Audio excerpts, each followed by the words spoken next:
You're okay, ma'am. You're safe now. Can you look at me? They're still out there. We'll take care of it. Right now, we just need to get you warm. Dispatch, victim located. We're heading back to the vehicle. Easy does it. Lean on me. Hello, everybody, and welcome back to Creme de la Cringe. My Hi, faithful everyone. sidekick Trista is with me, and we're getting ready for Thanksgiving. Trista was telling me that she had this uber huge family. They even had to rent like a church for their Thanksgiving. Yes. dinners. That blows my mind. And Christmas. Yeah, like it seriously got to the point that anytime we did dinners for the holidays, we'd have to rent out one of the churches, one of the halls, just to get all of us in there. That's so bananas to me because I come from a family of 4 and there were no other, there was no cousins. I was the first girl in 56 years and my cousins were all, so I was like 4 years old and they were all in the Vietnam War. Oh, dang. So you're like the baby. Yeah. So all 4 brothers it was my mom's. So my mom's nephews. And they all were at Vietnam. They all 4 brothers. There was an older twins and a younger. All 4 of them went to the same unit. They said that they didn't do that after World War II, but all of them did. That's crazy because I thought they were you all couldn't. In the Marine Corps. Now, did they all enlist willingly, or was it the draft? Yeah, they all went willingly, and so I always was under the assumption, and I've read that after World War II they would no longer allow that, but they went in staggered, and I don't think the military caught it. So they all ended up over there together in the same unit.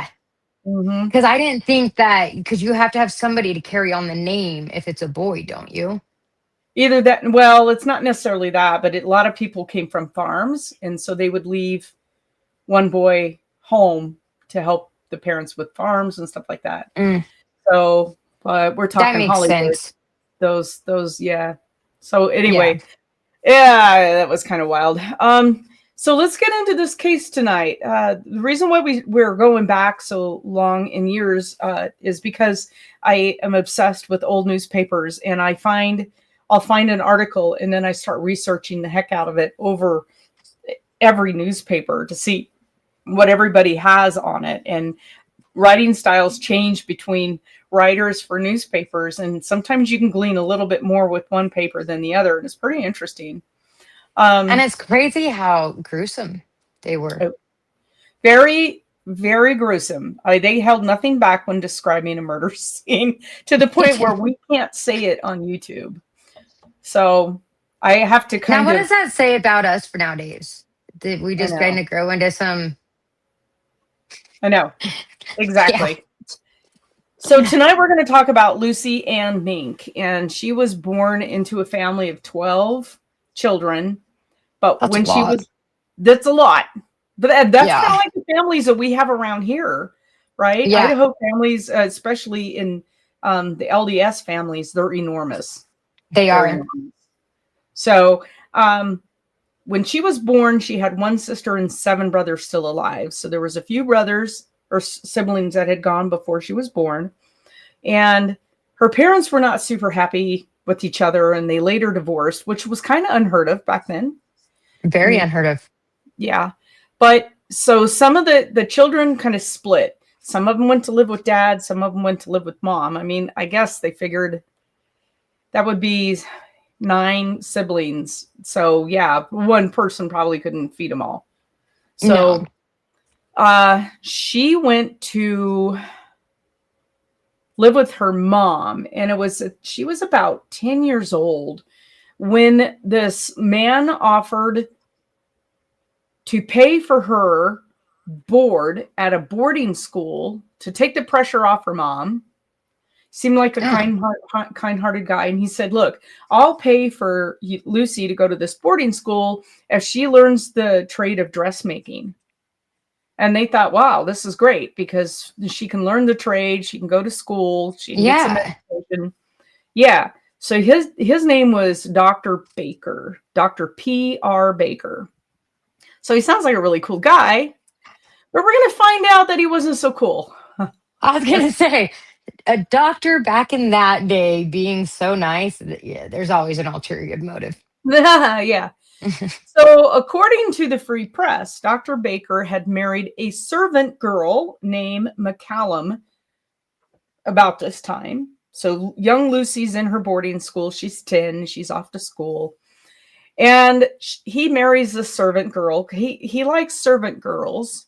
So, he got this girl into the house to probably cook for him and clean and do all of this stuff. And then he marries her, which you think, oh, that's Okay. wonderful.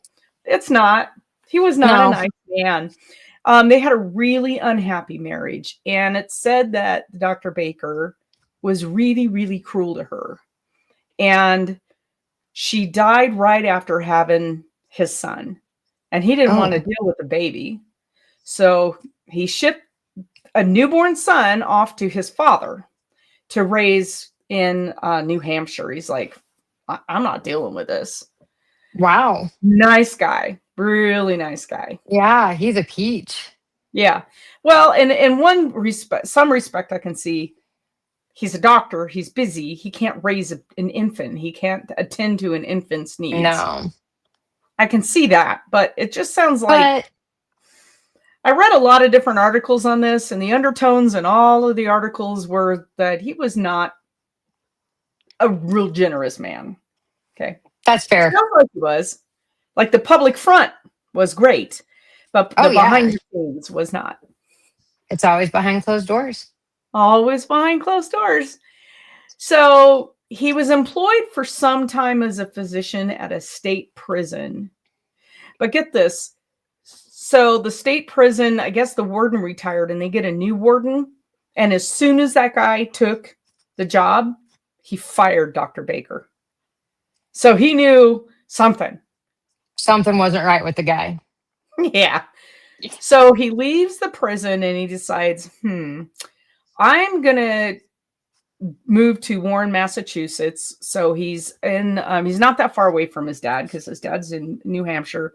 But Warren, Massachusetts was kind of a booming town. And he goes, I'll set up my own practice. They need doctors, all these towns that are, so he ends up with kind of thriving practice. And so he's now, let's see. So he was in Warren, Massachusetts for quite a long time. And his wife, McCallum, the young lady that he had married, when they were married, they lived in a place called Thomaston. So he moves from Thomaston to Warren. And at this point, Lucy leaves the boarding school. I don't know if it's like a high school type boarding school, or I don't know how many ages education for women wasn't really a big deal. And I don't think education for anybody was a big deal back in 1880. No, it really wasn't. Yeah. If you think about it, it wasn't. So I think like maybe they went up to maybe 12th grade. If that. Yeah. And I don't know how old Lucy was when she decided to leave the boarding school, but she moves in with Dr. Baker. He's like, well, Lucy, come live with me. I'll give you a place. Well, she's employed as his housekeeper, and it's a housekeeper with benefits. Yes. Yeah. So the newspaper reported this relationship as, with her, he is alleged to have lived on the terms of criminal intimacy. Yeah.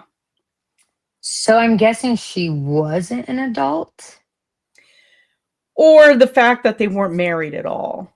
I mean, I guess back in that time, yeah, it was completely different. And I don't think adulthood mattered much back in the 1880s about when you got married, because a lot of people married young, especially young girls, and the girls were happy to get away from their life.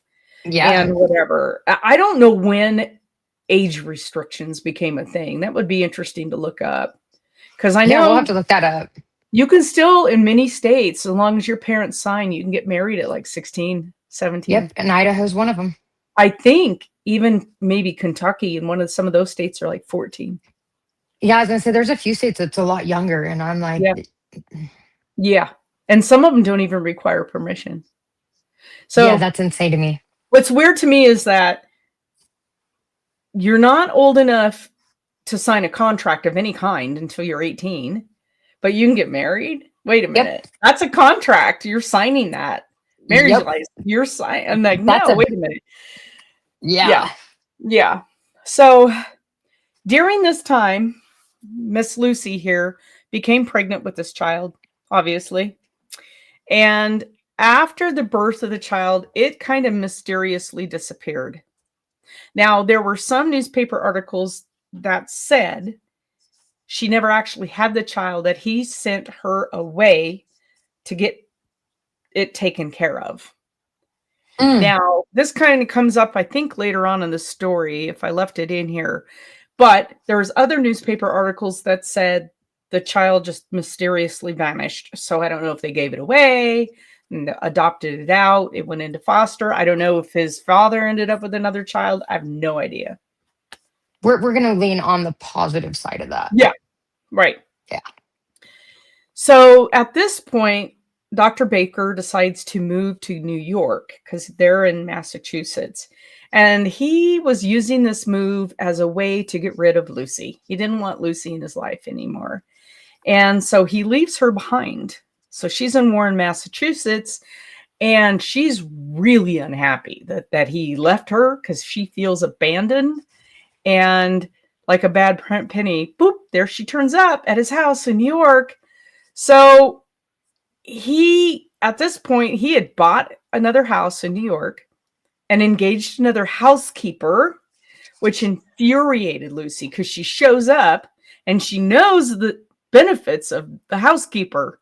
She knows what that entails, and she's not happy.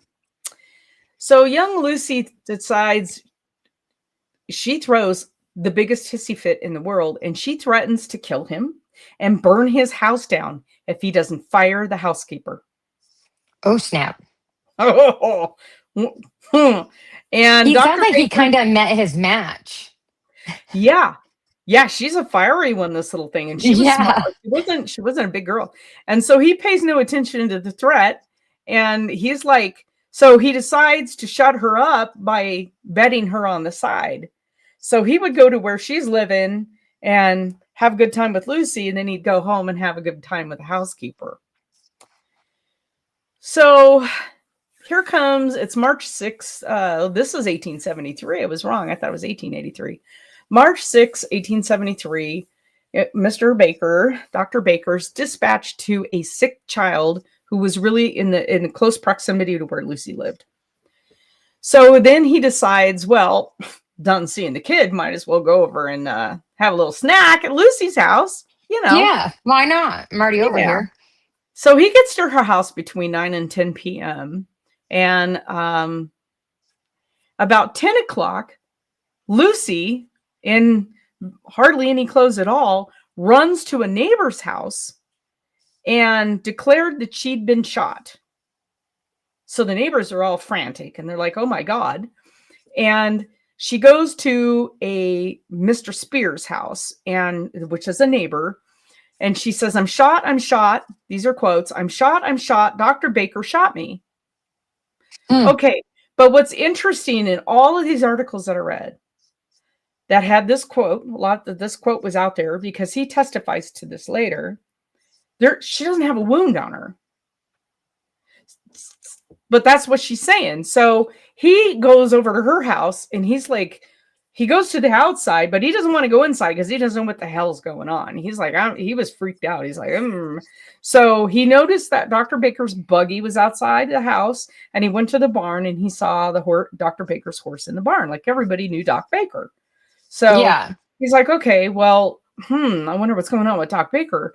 So he didn't want to go in the house, but I think in one of the articles, his wife was kind of like, go see, is Dr. Baker okay? What's going on?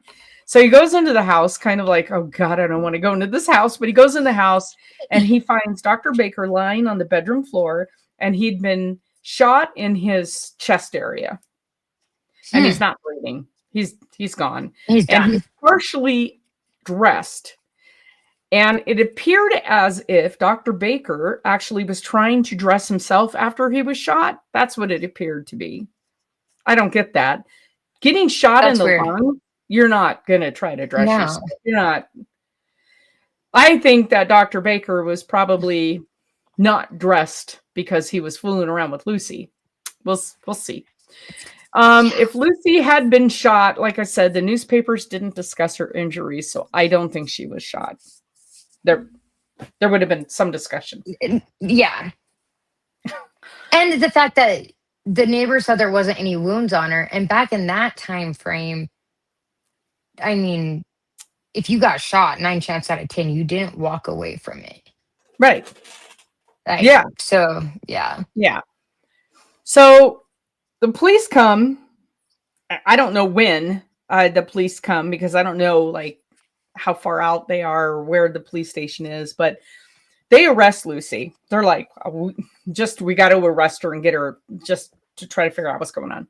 So they take her and they searched Dr. Baker's home. And that's when they found a letter that Lucy had written to him asking him to come settle this disagreement with her. So he had the letter on him. So he went over there to see Lucy, get some, and then try to settle this disagreement where she's going to kill him. So the Monday following the murder, so this happened on a Friday night. So the Monday following the murder, they hold an inquest. And let's see. So when was he shot? Okay. So they hold the inquest, and then so that happened in March, and then in September, so down the 6 months later, they hold a preliminary hearing for the murder case because all evidence points to Lucy being the killer. Yeah. Although they never described her clothing like covered in blood or anything, and you would think if it was a close proximity shooting, there would be splashback, blowback, whatever. There would be something. They didn't do any other tests, but they can certainly look at clothing. But and see. But she was also, and they also didn't say how much. I don't think they say if they found any other clothes that she might have had on. So they said during the preliminary hearing that there was 5 people testified. There was an Edward Doherty, who was another neighbor, who during the commotion outside of her house, he came over to try to figure out with Mr. Spears what's going on. And I guess Edward was actually the first one in, but then Spears went in as well with him, and they found Dr. Baker dead.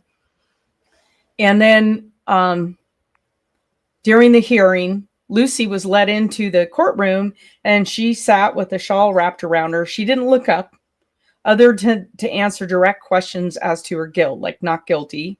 If she had a lawyer, no. And she waived examination, to which she answered, I don't know anything about the law. So this preliminary hearing, she gets the attorneys appointed to her. And there's, it's kind of like what would that be now? Like an inquest or something like that? No, it's a preliminary hearing. Well, actually, it's your arraignment. Arraignment? Okay, that's what they're talking about. Yeah, now that's your arraignment. Because that's when you go in and you're found like you either plead guilty or not guilty. If you don't have the money for a lawyer, they appoint you one. Okay. That's just your arraignment. So that's 6 months after she was arrested, which is wild to me. That's crazy. Yeah. But who knows how the court systems ran back then, right? Yeah. So she gets this defense attorney assigned to her, and apparently they assigned the defense attorney right then and there at the preliminary hearing, and she starts just bawling. She's crying. She had no one appear with her, like she had no friends. No one appeared on her behalf. Kind of feel sorry for her in that respect. Yeah. There was no proof that she ever had a pistol or had any practice in shooting one. Like nobody's ever seen her with a pistol. Nobody knows like anything about. They're like, she seems so meek and mild. Yeah. Right. So they scheduled the trial for October. So October 6th, just a few weeks later, they start this trial. She's brought into court at 10 a.m. And they said she appeared in good spirits. I'm like, really? It's a murder trial. How good spirits can you be in? Yeah. She's 27 years old at the time of the trial, and it's written that she is represented as being of medium height, features neither handsome nor uncomely, bright black eyes, and brown hair. She is now thin in the face and rather a slight figure, which may be partly the result of her imprisonment. On her appearance in court, she was dressed in a silk of small checked figures with a black silk pelisse trimmed in lace. And I don't know if I said that right, pelisse. Trimmed with lace, a jaunty hat and a plume, and black kid gloves. She wore a gold chain and held a fan, which she used almost constantly. She appeared self-possessed and in good spirits, her dress and manner being in striking contrast with her appearance at the preliminary examination. So, apparently she's been in jail the whole time, but she at least was able to dress nicely for court. So, anyway, October 10th, the trial continues, and she's described as anxious but calm and self-possessed. And according to the prosecutor, Lucy had expressed her hatred of Dr. Baker to people in her circle, and this really bites her, okay? She had stated that she would fix him. She often watched his house and expressed suspicions of other women being with him. To anybody who would listen to her, she was like, blah, blah, blah. Yeah, that doesn't scream stalker at all. Not at all. She told friends that he was not treating her fairly and she wanted revenge. So just a word to the wise, guys. Like, if you're plotting, and keep your mouth Don't shut. tell nobody. I'm not going to tell anybody. Are you kidding me? What is going on? Okay, so the prosecutor explained that on the night of the murder, Lucy had gone walking with a friend of hers and tried to get this girl to go to Dr. Baker's house to see if another woman was there. And the girl's like, no, I'm not doing that. Are you out of your mind? Well, she was. Well, she was out. A little bit. Yeah. She'd also been known to follow Dr. Baker on his rounds. So, like, he's in his little horse and buggy, and she's following him around, probably on another How did horse. he not notice that? I mean, granted, back in that day, it's not like you have rear view mirrors or anything. No, but right? You'd think the clippity clop of the hooves would give her away. Something. Okay, but on August 31st, this is before the March murder, so the August 31st before, she went to a store on the corner of Hurd and Central Street and bought a box of number 22 cartridges. That's curious. The prosecutor then described the scene. The clothing Dr. Baker wore was placed out for the jury to examine it, as well as the letter to Dr. Baker and 6 additional letters that they found that she'd written to him. Yeah. Some of the statements in the letters include, "You have ruined me soul, body, reputation, and mine, and I will put a bullet through your heart." Oh, well, there's that. Another letter said, "You had better get your coffin ready, for you will need it soon." And yet another said, "You will need your money and your life insurance, too, before a year." And in yet another letter, "Vengeance is mine." She went on to say that she had bought a gun in one of the letters. The letters did not have a date or a signature, but the handwriting was known to be Lucy's. They matched it to other stuff in her house. Okay. It's unclear if those letters were how they were sent to Dr. Baker, but he had them. Okay. All right. She's like, come on, wide open book here. You know? Right? I'm like, not the smartest in the bunch. No. On the second day of the trial, Dr. Walker gave his testimony of his examination of the body. He stated there were 2 wounds. The lower wound where the bullet entered the 5th and 6th ribs at the point of their attachment to the sternum. And then it ricocheted and passed through the heart and the left lung before lodging under the 7th rib near the spinal column. Dang. He said death from that bullet would have been in seconds. It would just, he's dead. He said he believed that the second shot was when Dr. Baker was already on the ground, that she stood over him and shot him again. And the skin around that wound was blackened but not burned. So she was in a close enough proximity to put the gun real close to him and then shoot again. And so, but it wasn't right against the skin, so it didn't burn the skin. Okay, that makes sense. Yeah, so there's powder probably from the pistol, right? So a coroner, so that was a doctor who had examined Dr. Baker. And then the coroner testified that the appearance of Dr. Baker, he had testified about the appearance of Dr. Baker and the house. He said an exploded cartridge shell was found at Dr. Baker's feet. And they also found a cartridge shell of a different size in a drawer, like a dresser drawer, near the foot of the bed. He testified to finding the letters at Dr. Baker's house, but said that there was no ammunition in Dr. Baker's residence, and the doctor only had a small amount of cash on him. So basically they're saying he didn't have a weapon. So this weapon had to belong to her. He didn't bring the weapon to her house. So, and that's crazy because there's nothing known about her buying a gun, like a weapon. Well, she did buy the ammunition though. She did buy some ammunition, but yeah. So, the county attorney is Mr. Rice, and he stated that Lucy had a child by another man in 1870, not by Dr. Baker. I couldn't find any information that she had had this other child, but not everything is publicized, right? I mean, you wouldn't know. He believed purely that Lucy killed the doctor in a fit of passion after a quarrel. He's like, they fought, she shot him. That's it. The defense here comes up and they say, look, Dr. Baker seduced her 7 years ago under the promise of marriage so that her reputation would be untarnished. Because he was already betting her, so it was like, look, I'll marry you. That way people don't think that. But he kept seducing her on this expectation of marriage. And then the defense claimed that after she mailed the doctor the first letter, he promised reconciliation, the one where she was going to burn the house down. Yeah. And he said, look, okay, I'll marry you. Don't worry about it. So the defense says, the doctor promised reconciliation. They continued to meet and remained intimate until that night, including that night. Yeah. So Lucy testifies. She claims that she was asleep when Dr. Baker, like they were sleeping, and she awoke to the sound of pistol shots, like there was an intruder in the house. And then she fled the house in terror and went to Mr. Spears' house.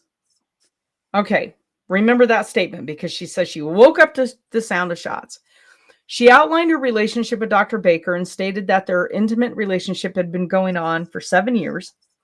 And she's 28? So was that right? Did I say 28? She's in her, excuse me, she's 27. So 19, she's 19, which, all right. So, where's she at? Where am I at here? She said she became pregnant and he sent her to terminate the pregnancy in Boston. And that's why, so she claims she never had the baby. Although there was other articles that said she had the child. I don't know that really matters, but still plays into all of this. And then she was really upset about that. And she said on October 29th of last year, she stated that he renewed his vow to marry her. And from that time on until February of this year, right before she shot the murder, he continued to spend nights with her. And then he would abruptly cease his visit. And during that month where he stopped, like from February to March, he decided he wasn't going to see her anymore. So she wrote all those letters to try to get him to come back. That's not the way you come back. No, not really. No.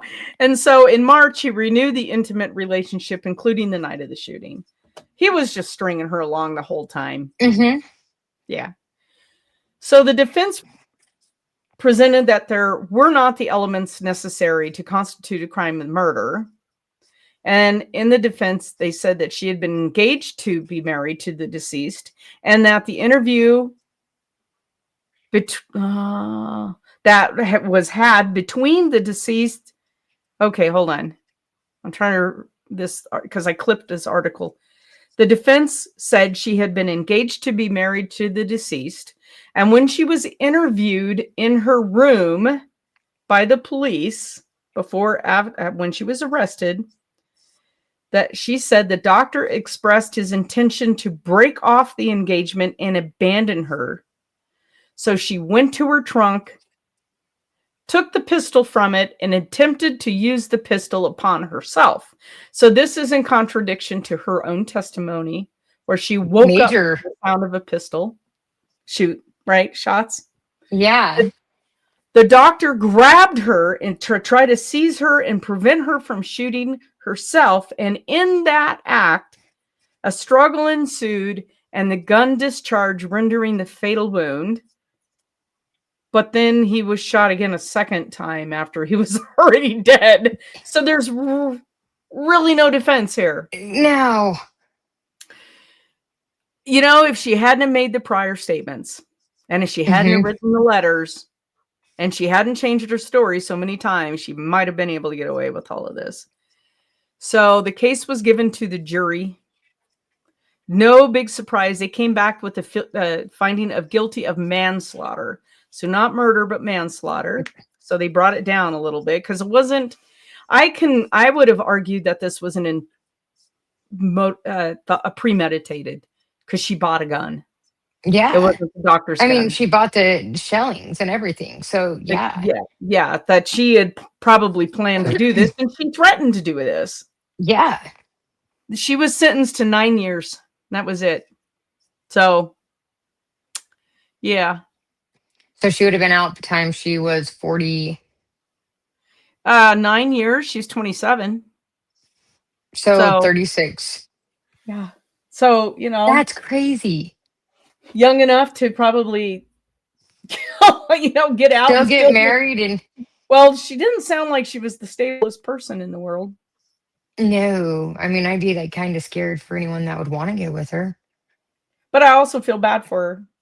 I mean, yeah, because I guess as I'm like sitting here and you're like going over like when they're in the jury trial and stuff, I'm like, okay, here was this young woman, and Dr. Baker probably was a much older man who not only paid for her schooling, were you just grooming her from the get-go? Yep. At 10 years old, here, I'm going to give you this extravagant, I'm going to pay for your schooling and make your mom's life so much better. And then when you're done, you're going to come live with me. And then they're going to start a relationship. And back in that day, yeah, it did tarnish her relationship or her reputation big time. Absolutely. Yeah. Absolutely. And he liked him young. So he was double her age, basically. And, And it seems like they hit a certain age and then he trades them in for another one.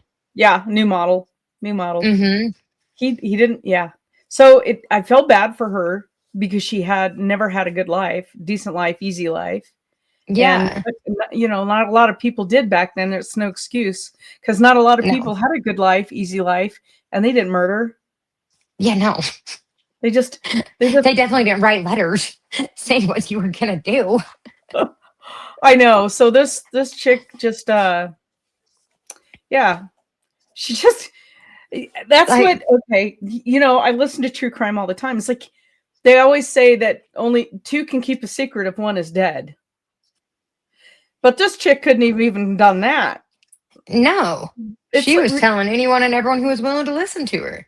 The case that we had a couple of weeks ago with the guy on the farm in Georgia, same thing. He was running his mouth all the time about how he hated his family. So when he killed his family, then everyone's like, "Oh, well." Look at? It's like, I know. Keep your mouth shut.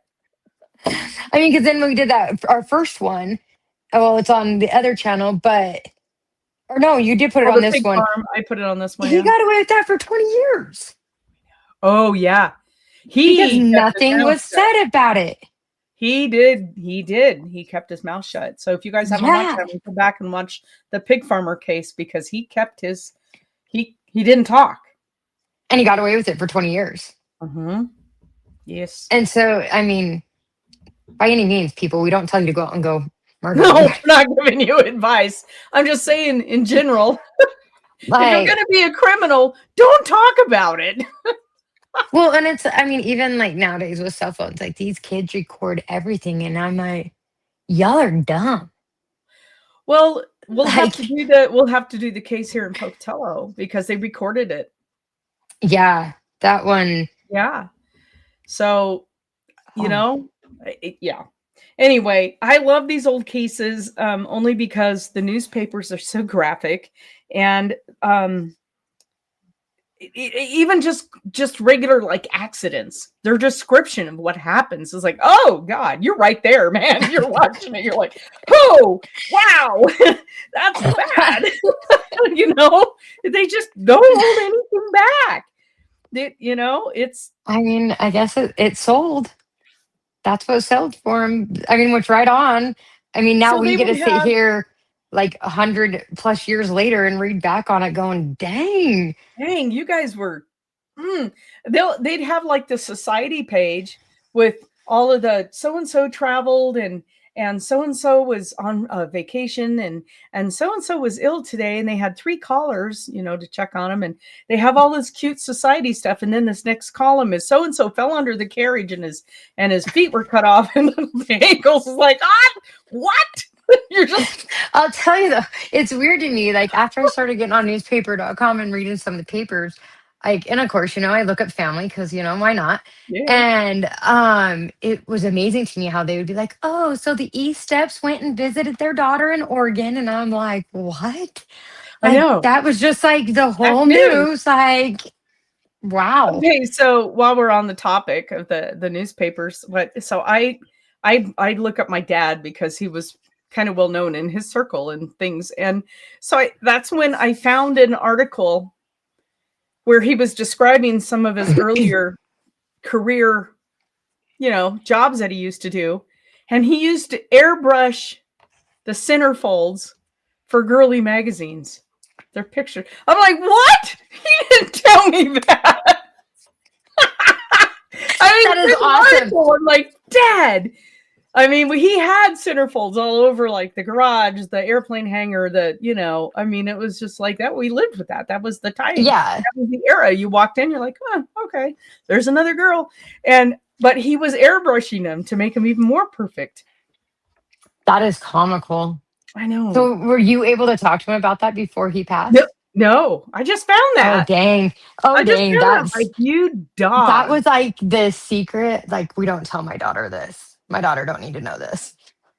I know. That's the unspoken thing that we don't speak to her about.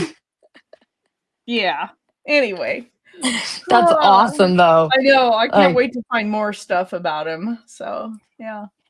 It's amazing the things that we can find about just our, family and stuff, because be careful it was different. When you look up your family members, you may find stuff you don't want to know.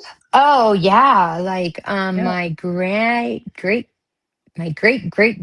or great great grandfather on my grandma's side. Yeah, he was arrested for polygamy. Oh. Yeah. Well, that's still going on. So Oh, I know. Yeah. But it was like right at that time frame when they changed it that it was illegal. And yeah, he got arrested for it. That's wild. Yeah. Well, I know. It's I was crazy like, to me that what? they turn a blind eye on it, even though it's still illegal. Because the polygamists will come back and say, well, it's our religious practice. And then nobody knows how to handle it. So, yeah. Yeah, crazy. I have a hard time with that one. Yeah, I do too. And someday we'll get into some of that cultish type behavior. But yes, for now, most definitely. Yeah. All right, guys. Well, there you go, Lucy and Mink. Yeah, I kind of feel bad for her in some respects. So I do. Yeah. And if her son's out there and all of that family lineage is still going, I hope you guys are having a great life. So yeah, most definitely. Yeah. All right, everybody. Until next week, signing off for Creme de la Cringe. Bye, guys. Have a happy Thanksgiving.